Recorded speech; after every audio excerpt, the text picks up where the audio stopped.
मुकद्दसा Catherine of Siena. Italy की सूबे Tuscany के एक खूबसूरत शहर सिएना में यकूब नामी एक आदमी रहता था। मोहल्लेदार उसके वालिद की निस्बत से उसे बैनुल खासा के नाम से पुकारते थे। यकूब एक ईमानदार, मेहनती और नेक इंसान था। बचपन में ही यतीम हो गया। रिश्तेदारों के साया आफियत में परवरिश पाई और जल्द ही गांव की एक सीधी सादी मगर खुश मिजाज दुशीज़ा बनाम मोना लापा से नहायत सादगी से शादी कर ली। वो एक मिसाली बीवी साबित हुई और ख़ानदानी जिम्मेदारियों को बड़ी खुशअस्लूबी से निभाया। यकूब और मोना लापा दोनों ही अपनी इज़्दिवाजी ज़िंदगी से मुतमय्यन और खुश थे। गांव के बच्चे, नौजवान और बुज़ुर्ग उन्हें पसंद करते और प्यार करते थे।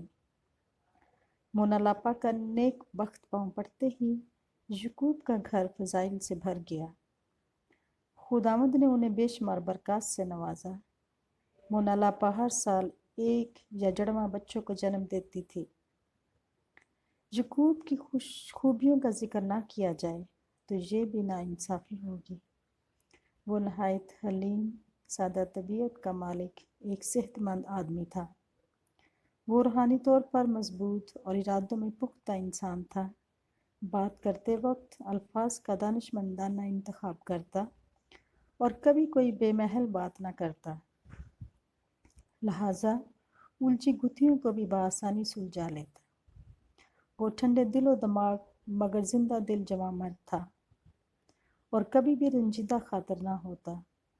घरेलू मसाइल और झगड़ों में कभी तल्ख कलामी या आवाज़ बुलंद ना करता, बल्कि मुस्कुराते हुए नहायत सादगी से समझाते हुए कहता, जाओ, खुदा तुम्हें बरकत दे, फजूल में वक्त ज़ाया मत करो और नाशाइस्ता कलमात से बाज रहो, ये हमारे शयान शान नहीं है। कहते हैं कि एक मर्तबा किसी आदमी ने पैसों के लालच में यकूब पर झूठा मुकदमा दायर करवाया और वो चाहता था कि मतलूबा रकम हर सूरत उसे मिले। चनाचा उसने अपने असर रसूख रखने वाले दोस्तों की मदद से यकूब को बहुत तंग किया, यहाँ तक कि उसके बर्बादी के दहाने पर ला खड़ा किया। फिर भी बंदा खुदा ने उफ तक ना की। वो आदमी रूबरू यकूब से तू मैं करता रहा, मगर यकूब इस शख्स के खिलाफ मुंह से एक बात ना निकालता और ना ही उसका इल्ज़ामात की तरदीद करता, बल्कि शफ़क़त भरी निगाहों से उसकी तरफ देखता और उसे रास्त पर लाने की हदायत करता। यहाँ तक कि जब मोना लापा ने मुदाखलत करने की कोशिश की तो उसे भी ये कहते हुए मना कर दिया कि उसे छोड़ दो, क्योंकि खुदा खुद ही उसको उसकी गलती से आगाह करेगा और उसकी आंखों को रोशन करेगा और उसे हिसाब किताब में अपनी गलती का एहसास हो। एक दिन ऐसा ही हुआ और सच्चाई मौजज़ाना तौर पर अय्या हो गई और उस आदमी ने जाना कि उससे किस कदर नाइंसाफ़ी हुई है और यकूब को कितनी तकलीफ़ पहुंची है। कैथरीन के वालिदैन सादा मिजाज, रास्तबाज, दीनदार और परहेजगार लोग थे। उन्होंने अपने पूरे ख़ानदान की परवरिश ऐसी की कि वो बेईमानी, धोखा और फ़रेब नाम की किसी चीज़ से वाकिफ़ न थे। मोना लापा की बेटी बोनावेंतूरा की शादी निकोलास नामी एक आदमी से हुई, जो छोटी सी उम्र में यतीम होने की वजह से बुरी सोहबत में पड़ गया और बेरारवी का शिकार हो गया और बदज़ाती और बदज़ुबानी पर उतर आता।